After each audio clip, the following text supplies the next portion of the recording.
Since March, Hollywood has struggled to contend with the COVID-19 health crisis that has shut down movie theaters across the globe. With no clear end in sight, most studios have delayed many of their blockbuster releases time and time again. As a result, the next 2 years will see an influx of backlogged tentpoles hitting the big screen. It may seem like it's a long way off, but Marvel has already mapped out its plans for 2021, 2022, and beyond. To that end, Marvel Studios kept a tight lid on what films might be next, refusing to confirm any Marvel movie release dates beyond Spider-Man: Far From Home. That is, until San Diego Comic-Con 2019, where Marvel Studios president Kevin Feige took to the stage and pulled back the curtain on the first 2 years of films in Marvel's Phase 4. We've collected as much information as we can find on every Marvel movie coming out in the next few years, and here are the top 10 new Marvel movies coming in next year just for you. WandaVision, January 15th, 2021. WandaVision is the first of a number of MCU-focused shows coming to Disney Plus over the next year. Launching on Disney Plus, Marvel Studios' first ever series features Paul Bettany and Elizabeth Olsen reprising their Avengers characters, respectively a punctilious android and a reality-skewering witch who overcame their molecular disparity to fall in love, in a kind of period-set, mid-century style sitcom in the I Dream of Jeannie/Bewitched mold. Elizabeth Olsen is, of course, back as Wanda, and so is Paul Bettany as the Vision. This show is going to have serious ties to the MCU, with elements that will be important for Doctor Strange and the Multiverse of Madness and Captain Marvel 2 having prominent roles. Yes, technically this isn't a movie release, but with all of the release date changes and the fact that it has been over a year since the last actual MCU release, we'll take the good stuff where we can get it. And make no mistake, WandaVision very much appears to be the good stuff. The Falcon and the Winter Soldier, March 19th, 2021. Originally intended as Marvel's first streaming at bat, the series was postponed because of the coronavirus, but hits Disney Plus March 19th, featuring fellow Avengers slum Anthony Mackie and Sebastian Stan as a kind of post-cap, buddy-cop superhero team. On top of Anthony Mackie and Sebastian Stan, Captain America the Winter Soldier actress Emily Van Camp returns for Falcon, and the Winter Soldier as S.H.I.E.L.D. agent Sharon Carter, while Wyatt Russell makes his MCU debut as John Walker, known to comics fans as U.S. Agent. The villain will be Civil War foe Zemo, Daniel Bruhl.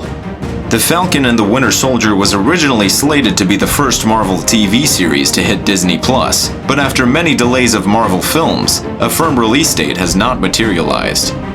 Like WandaVision, The Falcon and the Winter Soldier debuted its first footage during the Super Bowl earlier this year. Production was steadily moving along, with Marvel Studios planning to release the series in August 2020. That never happened when the shoot in Prague was put on hold before it even began. Filming was finally able to resume in the fall, but with much stricter guidelines to keep the crew healthy and safe. Black Widow, May 7th, 2021. Following the events of Captain America: Civil War, Natasha Romanoff finds herself alone and forced to confront a dangerous conspiracy with ties to her past. Pursued by a force that will stop at nothing to bring her down, Romanoff must deal with her history as a spy and the broken relationships left in her wake long before she became an Avenger. Black Widow takes place between the events of Captain America: Civil War and Avengers: Infinity War, and finds Natasha tying up loose ends in Budapest. There, she encounters Yelena Belova, played by Florence Pugh, another recruit from the Black Widow program and a sister figure, and Red Guardian, played by David Harbour, who is basically the Russian equivalent of Captain America. Rachel Weisz co-stars as Melina, another spy in the Black Widow program. The studio worked with Scarlett Johansson to find the right director, interviewing hundreds of candidates for the job before landing on indie filmmaker Kate Shortland. The plot is under wraps, but the film is said to chronicle Natasha Romanoff's time as a spy before the events of Avengers: Infinity War, even delving into her life pre the Avengers. Harbour is playing Red Guardian, which in the comics was the USSR equivalent of Captain America. The Black Widow movie was heading for a May 1st, 2020 release before the coronavirus outbreak, but Disney and Marvel have decided to delay it until the industry's infrastructure is back to some semblance of normal. First, they bumped it to November, but now we have to wait almost a full year from that originally scheduled date before we see Natasha and friends. Thor: Love and Thunder, February 11th, 2022.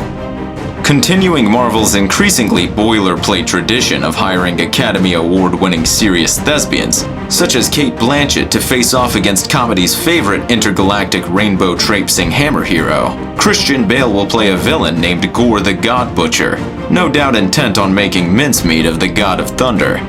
While we already know about Thor: Love and Thunder featuring Chris Hemsworth as Thor, Natalie Portman as Jane Foster, and Tessa Thompson as Valkyrie, Marvel Studios has confirmed rumors that Christian Bale is joining the cast.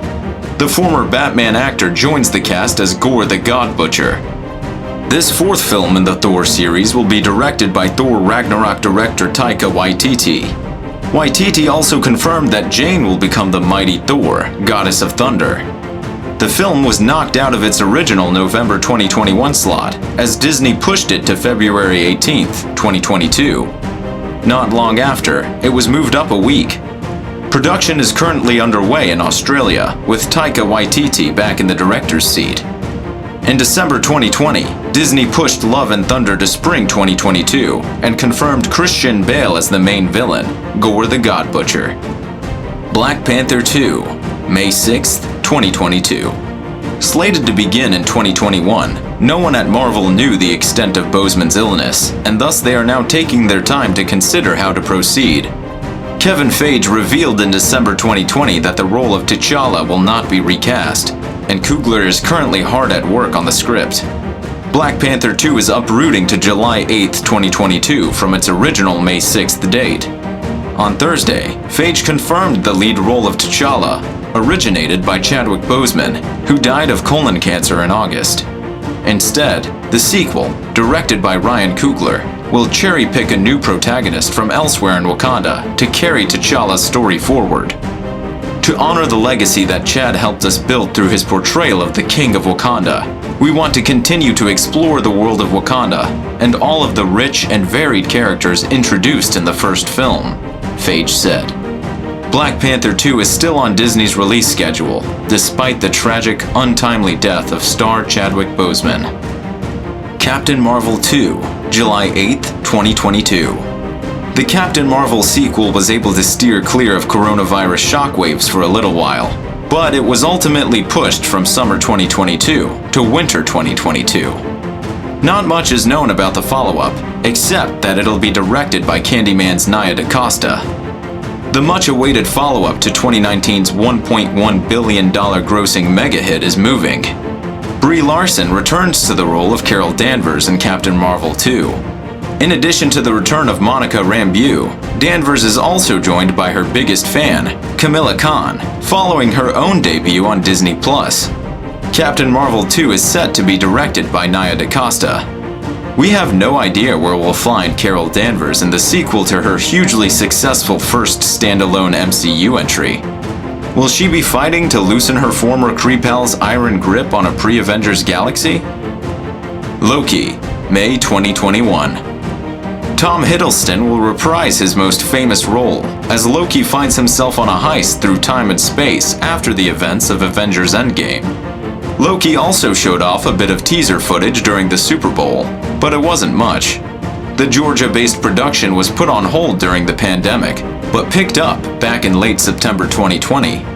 Rick and Morty alum Michael Waldron is serving as showrunner for the project, which arrives on Disney Plus in May 2021. Thanks to the first trailer, we know that the God of Mischief is being recruited into the Time Variance Authority. Though an earlier version of Loki did appear in the time travel portion of Endgame, in which he used the Tesseract, aka the Space Stone, to escape capture in 2012. That's where this series will take place. The question I get asked more than any other question in Endgame was, where did Loki go, and what happened to Loki? Feige said at San Diego Comic-Con in 2019. This series will answer where he went. Venom: Let There Be Carnage, June 25th, 2021. A Venom sequel is happening, whether you want it or not, after the first movie was one of the biggest box office hits of 2018. Andy Serkis steps behind the camera for Venom 2, which now boasts the catchy title of Venom: Let There Be Carnage, replacing Ruben Fletcher as director this time around. The first film, buoyed by a terrific showing at the Chinese box office, made an absolute ton of money, despite it being released to mostly scathing reviews. Serkis has said it will be an extraordinary piece of cinema, and he has very clear ideas about what I want to see visually and how we can take the characters to another dimension. Venom 2 will follow up Sony's 2018 Spider-Man-less spin-off film, but will likely be more connected to the MCU this time around, thanks to a renewed deal between the company and its Marvel Studios partners. Tom Hardy will return as Eddie Brock, of course, and as you can probably guess from that title, he'll be facing off against Woody Harrelson's villain, Cletus Cassidy, aka Carnage. This one was originally tentatively scheduled for October 2020, but has been shuffled away for the moment as studios continue to move release dates around because of the ongoing coronavirus pandemic. Spider-Man 3, December 17th, 2021. Rest easy, everyone. Sony and Marvel have come to an agreement, and Peter Parker remains part of the MCU, meaning we can expect plenty of cameos and nods to the wider MCU in the third Spider-Man movie. This one, well, this might be a live-action Spider-Verse movie from the sound of it. Jamie Foxx will reprise his role as Electro from the maligned Amazing Spider-Man films, and Alfred Molina will return from the Raimi era as Dr. Octopus. The film is likely to deal with the repercussions of J. Jonah Jameson revealing Peter Parker's identity to the world. Tom Holland, of course, is set to reprise his role. Zendaya will also return. Director John Watts has previously expressed interest in using Kraven the Hunter as a villain. Marvel Studios and Sony Pictures were locked in contentious negotiations regarding the extension of their partnership on future Spider-Man films. Briefly, Sony still holds the license to Spider-Man, but starting with Spider-Man Homecoming brought Marvel Studios and its president Kevin Feige on board to serve as the lead creative producer to help steer the direction of that film, which was a reboot, and, subsequently, its sequel given how well Homecoming performed. In summer 2019, talks between both sides broke down over how to proceed. Disney wanted a bigger cut of the box office in exchange for paying for some of the production, while Sony wanted to keep the status quo. But in September, the two sides came to an agreement on at least one more Spider-Man movie starring Holland, who will also appear in one more unnamed MCU film. But as filming began, huge news started to break, and it became clear that this sequel will open up the multiverse. The trilogy capper to Tom Holland's rebooted Spider-Man saga was originally slated for July 2021, before it was pushed to November 2021. In July 2020, it finally swung to December 2021 in a date change that hopefully sticks. Guardians of the Galaxy, Volume 3. Current release date, to be decided. What we know so far. The third Guardians of the Galaxy movie was originally supposed to start production in early 2019, but writer and director James Gunn was fired off the film last fall following the resurfacing of some bad jokes he made on Twitter years ago. This was all set for 2020 until James Gunn was fired by Disney, and the threequel was left without a director. But now, Gunn is surprisingly back as director. After a tumultuous period, which saw James Gunn fired and then rehired as Guardians of the Galaxy Volume 3 director, he will become the first Marvel director to ever complete a trilogy for the studio. However, Gunn can't even begin filming Guardians 3 until he finishes production on the Suicide Squad for DC, as well as an HBO Max Peacemaker prequel. Once those projects are finished, he's free to return to the MCU. Word of many of those projects had already been leaked, but it's always nice to get confirmation. And as for the others, well, we're still waiting on word on where Deadpool 3 will fit since that is finally official, as well as movies to bring the X-Men into the MCU. Be sure to check our channel regularly for fresh intel, and don't forget to smash that like button and subscribe to our channel.